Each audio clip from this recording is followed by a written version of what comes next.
नमस्कार दोस्तों, मैं आपका अपना जीतू माथुर स्वागत करता हूं अपने YouTube channel maths by Jeetu Mathur में। ठीक है, चलिए इस वीडियो के माध्यम से आज हम आपको 12th फिजिक्स के वैद्युत फ्लक्स, धारिता और संधारित्र के जो टॉप मोस्ट इम्पोर्टेंट न्यूमेरिकल्स हैं उनका अध्ययन करेंगे। ठीक है, चलिए स्टार्ट करते हैं। ये सारे प्रश्न बोर्ड में आए हुए प्रश्न हैं। ठीक है, आप इनको देखें।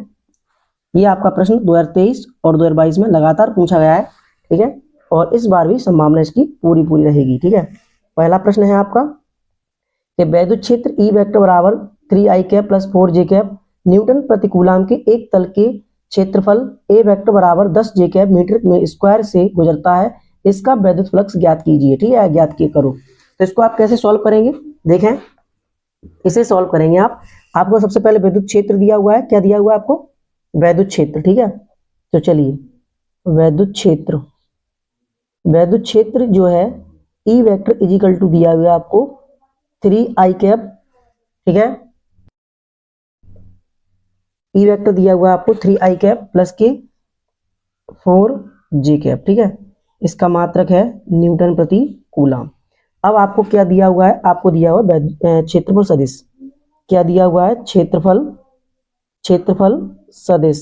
अगर क्षेत्रफल सदिश की बात करें हम तो A वेक्टर दिया हुआ है इजिकल टू 10j कैप। ठीक है, इसका मात्रक मीटर स्क्वायर। ठीक है, आपको पूछा गया है, इसमें क्या पूछा गया है? आपको वैद्युत फ्लक्स पूछा गया है। और जो वैद्युत फ्लक्स होता है आपका वैद्युत फ्लक्स फाई बराबर होता है आपका फाई बराबर E vector dot A vector. ठीक है, यानी कि अगर वैद्युत फ्लक्स की डेफिनेशन की बात की जाए तो क्षेत्रफल सदिश व वैद्युत क्षेत्र व क्षेत्रफल सदिश, ये आपका वैद्युत क्षेत्र है और ये आपका क्या है? क्षेत्रफल सदिश। इनके अदिश गुणनफल को वैद्युत फ्लक्स कहते हैं। इसे फाई से नोट किया था। इसका मात्रक वेबर या तुम्हारा क्या कहते हैं? वोल्ट इंटू मीटर होता है। ठीक है, चलिए E की वैल्यू रखेंगे आप 3i कैप प्लस के 4j कैप और आपका रहेगा डॉट लगाकर A की वैल्यू कितनी है आपकी? A की वैल्यू है आपकी 10j कैप।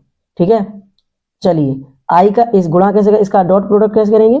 आई का आई के साथ किया जाता है, जे का जे के साथ किया जाता है और के का के साथ किया जाता है। अब यहाँ आई है, यहाँ आई नहीं है तो आई का छोड़ देंगे।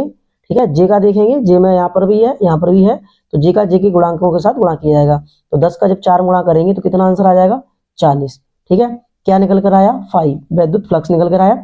इसका मात्रक या तो आप वेबर लिखेंगे या आप वोल्ट प्रति मीटर लिखेंगे, या आप क्या लिखेंगे? Volt into metre. ठीक है, ये आपका वैद्युत फ्लक्स निकल कर आ गया। चलिए अब दूसरे क्वेश्चन को सॉल्व करते हैं।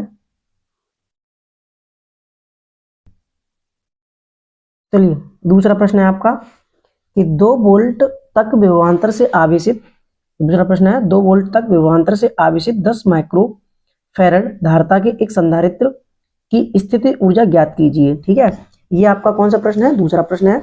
इसको आप देखेंगे, देखिए यहाँ विभव दिया हुआ है आपको, विभव V बराबर दिया हुआ है आपको 2 वोल्ट। कितने वोल्ट? 2 वोल्ट। ठीक है, धारिता दी है आपकी, ये धारिता आपकी दी हुई है C बराबर 10 माइक्रो फैराड। आप इस माइक्रो फैराड को आप पहले माइक्रो हटा लें, इसका मात्रक सही कर लें तो 10 मल्टीप्लाई 10 की पावर -6। ठीक है, अब यहाँ -6 है, आप चाहे एक बिंदु और एक 10 की घात और कम कर सकते हैं, एक प्लस की पावर है, एक जे -6 है, तो इसे आप लिख सकते हैं 1 इंटू 10 की पावर -5। ये आपका रहेगा इसमें फैराड। ठीक है, फैराड 10 फैराड 1 गुणा 10 की घात -5 फैराड। किसे क्या पूछा गया आपको? आपको पूछा गया है यहाँ पर स्थितिज ऊर्जा। क्या पूछी गई आपको? स्थितिज ऊर्जा। तो आपकी स्थितिज ऊर्जा होती है, स्थितिज ऊर्जा आपकी है U बराबर 1/2 CV स्क्वायर। ठीक है, 1/2 C कितनी है आपकी? C है आपकी मल्टीप्लाई में 1 इंटू 1 मल्टीप्लाई 10 की पावर -5। ठीक है, और V कितना है आपका? V आपका दिया हुआ है 2 का स्क्वायर। तो स्क्वायर के लिए आप डबल मार्क लिख लें। आप क्या काम करेंगे? 2 से 2 डिवाइड खत्म कर लेंगे और 2 एकन 2 ठीक है, तो 2 एकन 2 और 10 की पावर माइनस के 5। क्या निकाल रहे हैं आप? ऊर्जा निकाल रहे हैं। इसका मात्रक जूल होता है। ये आपका 2023 के पेपर में 346 बीयू के सेट में पूछा गया है। ठीक है, ऐसे ही सारे क्वेश्चन आपको मिलेंगे जो प्रश्न पूछे जा रहे हैं बार बार। ठीक है, आप देख सकते हैं सारे प्रश्न पूछे हुए प्रश्न हैं।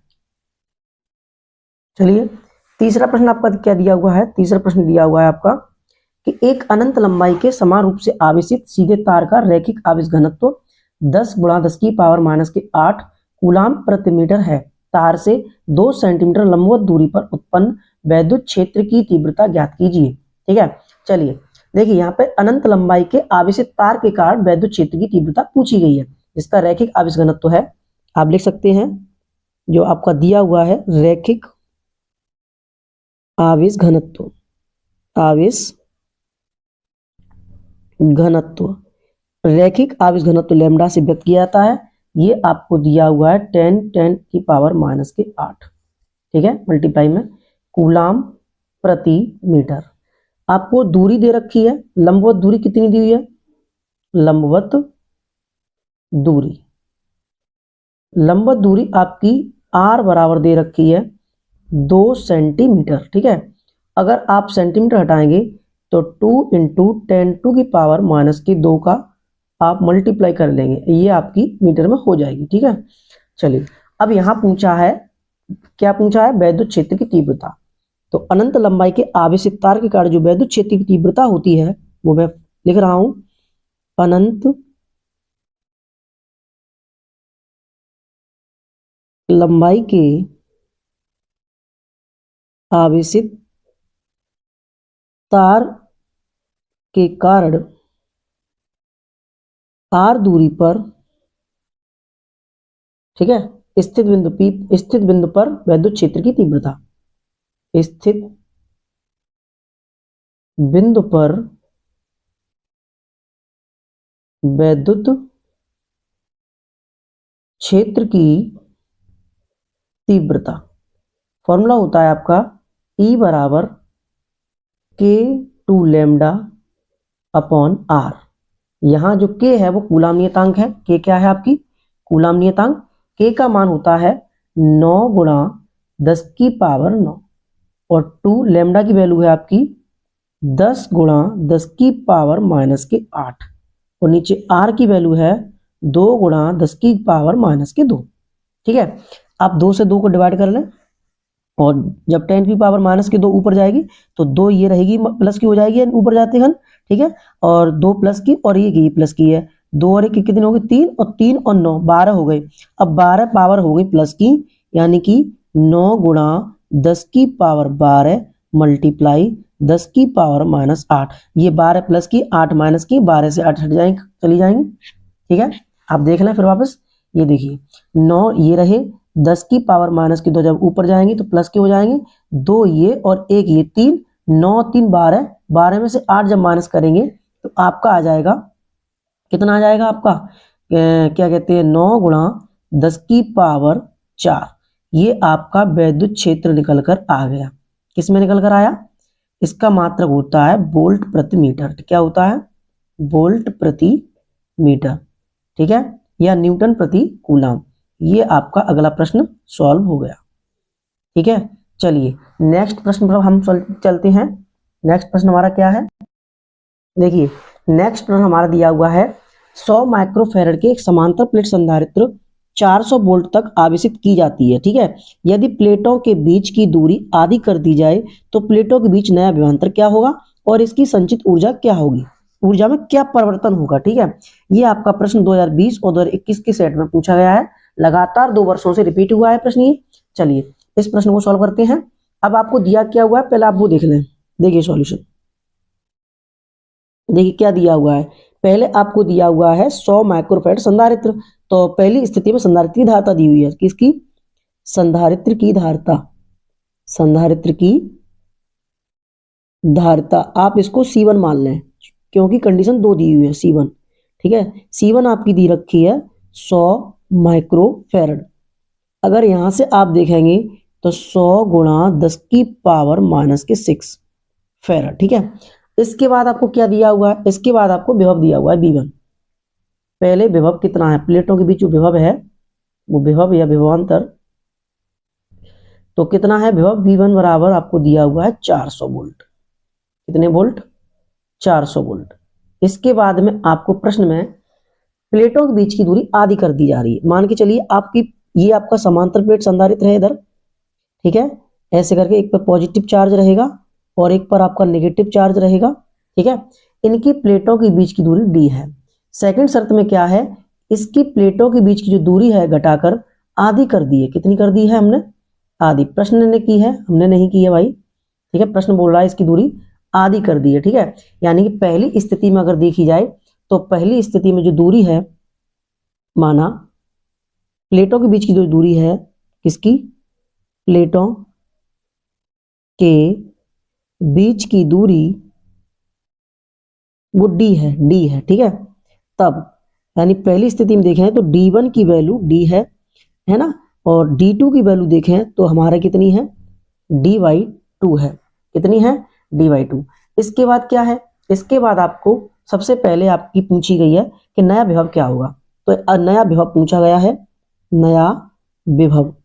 अगर नया विभव ज्ञात करना है, V2 हमको ज्ञात करना है, ठीक है, और ऊर्जा में परिवर्तन क्या होगा, दो चीजें पूछी गई हैं। तो आप यहाँ सबसे पहले विभव की बात कर लेते हैं। तो विभव V2 की अगर बात करें तो देखिए, अगर विभव की बात की जाए तो यहाँ V2/V1 बराबर लगा सकते हैं हम d2/d1, ठीक है, d2/d1। इससे क्या होगा कि हमारा विभव निकल कर आ जाएगा। तो V2 हमारा V2 रहेगा, V1 की वैल्यू हमारा 400 है, तो आपको 400 लगाना पड़ेगा। कितना लगाना पड़ेगा, 400, और बराबर d2 की वैल्यू आपको दी हुई है d/2 और बट्टे में d से d आपका डिवाइड खत्म हो जाएगा। तो आपका V2 बराबर V2/C 200, 400 मतलब, और इधर चल रहा है आपका 1/2, ठीक है। अब 400 का मल्टीप्लाई करेंगे तो V2 बराबर आ जाएगा आपका, कितना आ जाएगा, V2 बराबर आ जाएगा आपका 400/2, 400 × 400, और काटेंगे आप तो कितनी बार कट जाएगा, 200 बार, ठीक है। तो V2 आपका निकल कर आ जाएगा 200 वोल्ट। कितने वोल्ट, 200 वोल्ट, ठीक है। कितने वोल्ट निकल कर आया, 200 वोल्ट। अब आपकी बात की जाए तो ध्यान से देखें आप, अब आपको सबसे पहले क्या है, क्या आपको निकालना पड़ेगा, धारता क्या निकालनी पड़ेगी, क्या निकालनी पड़ेगी आपको, धारता। तो धारता की अगर बात की जाए तो नई धारता ज्ञात करनी पड़ेगी, ठीक है। तो नई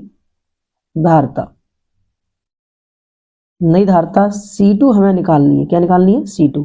तो C2/C1 बराबर d1/d2। देखो एक आंसर तो आ गया हमारा, ठीक है। अब एक आंसर निकालने के लिए जो ऊर्जा में परिवर्तन पूछा गया है उसको ज्ञात करने के लिए पहले हमको धारता निकालनी पड़ेगी, ठीक है। तो अब C2 जब C1 करेंगे तो C2 तो हमारा निकालना है, C1 आपको दिया हुआ है 100 माइक्रोफेरड। कितना, 100 माइक्रोफेरड। अच्छा, इसके बाद अगर बात की जाए तो D1 हमारा कितना दिया हुआ है, D1 d/2, और नीचे कितना है, नहीं नीचे ऊपर d है, नीचे d2 का मान d/2 है, तो ये आपका 2 ऊपर आ जाएगा। तो ये आपका हो जाएगा C2 कितना हो जाएगा, C2/100 माइक्रोफेरड, और इजिकल टू में d से d डिवाइड कर लेंगे और 2 ऊपर, तो C2 की वैल्यू निकल कर आ जाएगी हमारी, C2 बराबर आ जाएगा 100 का जब मल्टीप्लाई करेंगे 200 माइक्रोफेरड।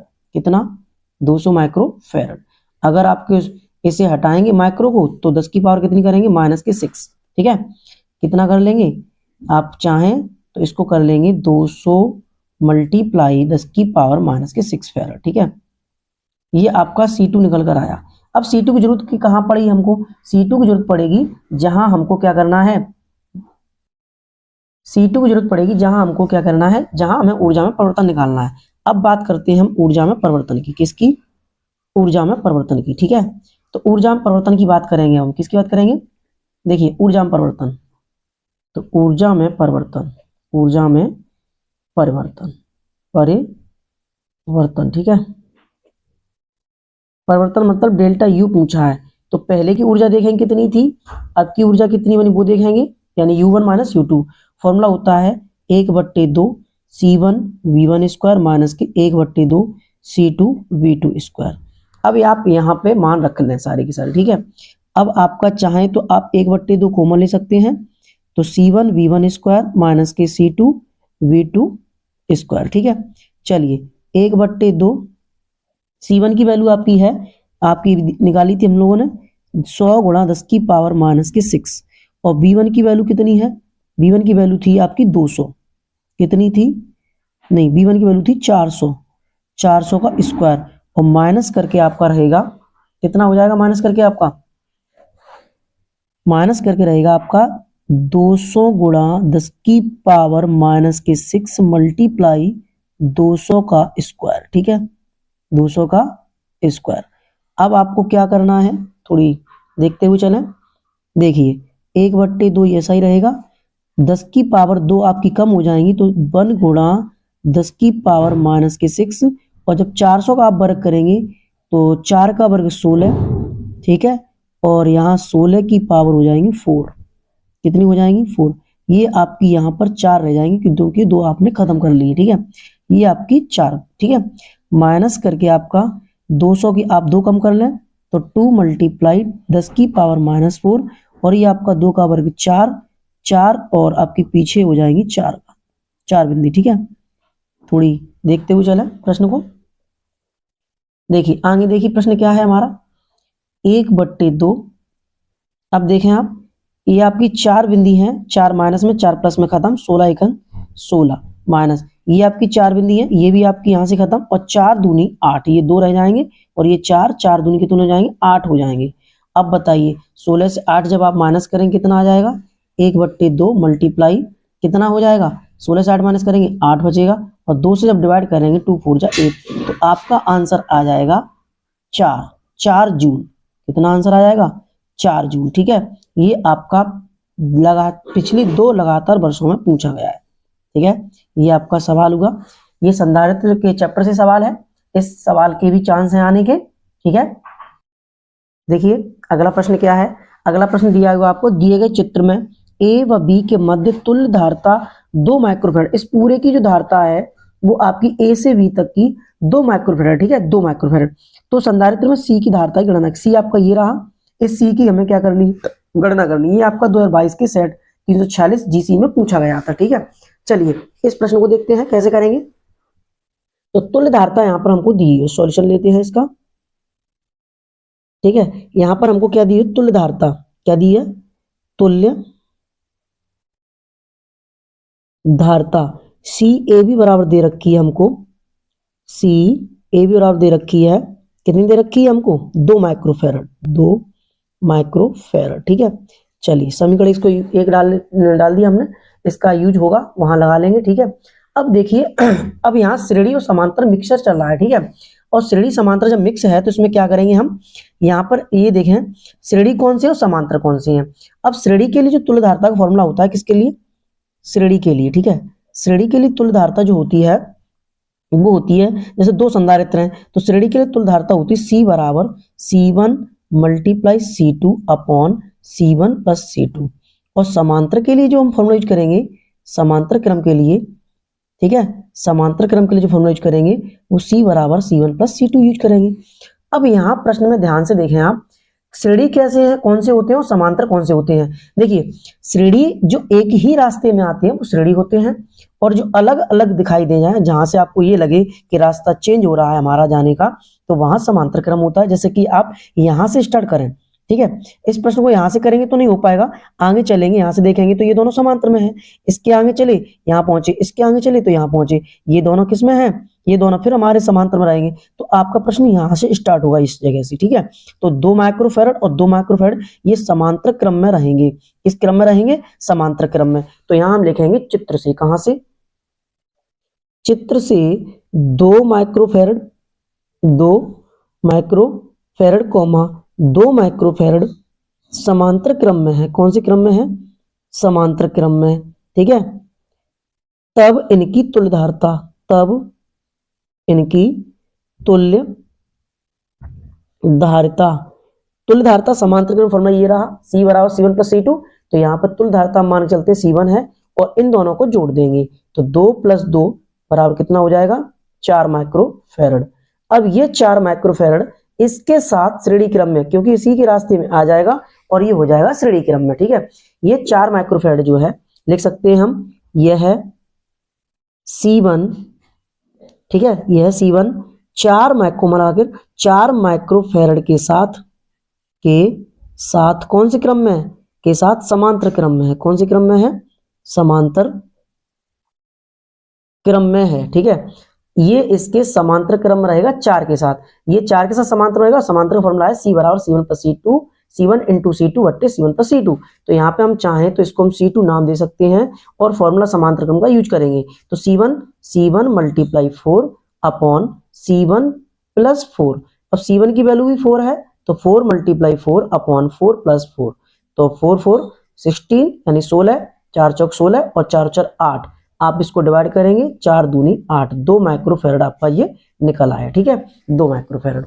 अब क्या करेंगे, C2 निकल आ गई आगे हमारी, किस क्या निकल कर आ गई, C2। अब तीसरा देखेंगे तो क्या देखेंगे कि इसके साथ, ध्यान से देखें, यहां तक हमने सॉल्व कर लिया, इस जगह तक, इसके साथ ये 2 माइक्रोफैराड है, ये आपका समांतर क्रम में रहेगा। जो आंसर निकल गया इसके कौन से क्रम रहेगा, समांतर में। समांतर में फिर फॉर्मूला यही वाला यूज हो जाएगा। तो चलिए यह देखें, यह C2 धारता वाला संधारित्र, धारता का संधारित्र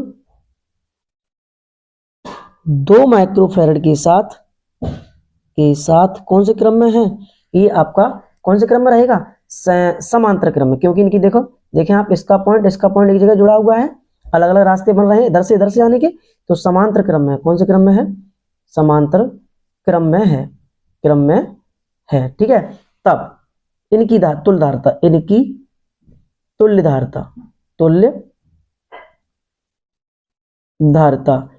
तुल्य धारता देखेंगे तो क्या निकल कर आ जाएगी, देखिए तुल्य धारता इसकी निकल कर आ जाएगी C, इसको हम C3 नाम दे सकते हैं। C3 बराबर, देखिए C3 बराबर क्या रहेगा, कौन से क्रम बताया हमने आपको, समांतर में आपका सीधा सीधा जोड़ा है, एक ये जुड़ेगा एक ये जुड़ेगा, तो आपका रहेगा C2 प्लस के 2।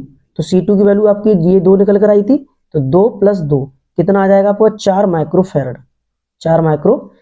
अब इसके बाद क्या करना है, इसके बाद आपको करना है, देखें ध्यान से क्या करना है इसके बाद क्या है, इसके बाद है, जब हमने पूरा सॉल्व कर लिया ये पूरा का पूरा, तो इसके साथ ये आ जाएगा श्रेणी क्रम में। किसके क्रम में, कौन से क्रम में, श्रेणी में। कौन सा वाला, 4 माइक्रोफैराड जो हमने अभी निकाला, ये निकाला है वो। ठीक है, तो अब हम लिखेंगे परपथ की तुल्य धारता।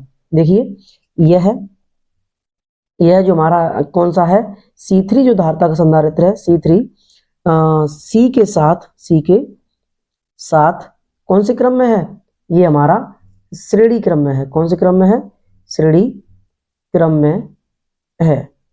तब ठीक है, इसकी तुल्य धारता तब पर, अब इसके बाद और तो कोई बचा नहीं, तो हम लिख सकते हैं परपथ की तुल्य धारता। किसकी, परपथ की तुल्य धारता। ठीक है, तुल्य धारता की अगर बात की जाए तो तुल्य धारता हमारी हो जाएगी CAB is equal to C3 into C upon C3 plus C। ठीक है, अब यहां आप देखेंगे, क्या देखेंगे कि CAB की जो वैल्यू है हमारी, CAB की वो वैल्यू हमारी प्रश्न में 2 माइक्रोफैराड समीकरण 1 में ये दी हुई है। ठीक है, ये आप देख लें, ये दी हुई है समीकरण 1 में। देखें आप वापस देखें, ये देखिए 2 माइक्रोफैराड समीकरण 1। ठीक है, अब देखिए आप तो 2 माइक्रोफैराड यहाँ ली जाएगी आपकी, बराबर C3 आपका कितना है, C3 आपका ये है 4 माइक्रोफैराड, तो 4 into C upon 4 plus C। ठीक है, आप कैंची का मल्टीप्लाई कर लें, किसका मल्टीप्लाई करना है आप, कैंची का। ठीक है, ये देखिए आप, तो 4 का जब आप मल्टीप्लाई करेंगे, 4 दूनी 8 और प्लस के 2C और बराबर 4C। अब आप 4C इधर लेके चलें तो 8 बराबर आ जाएगा 4C माइनस 2C। आप घटाएंगे तो बचेंगे आपके 2C बराबर 8।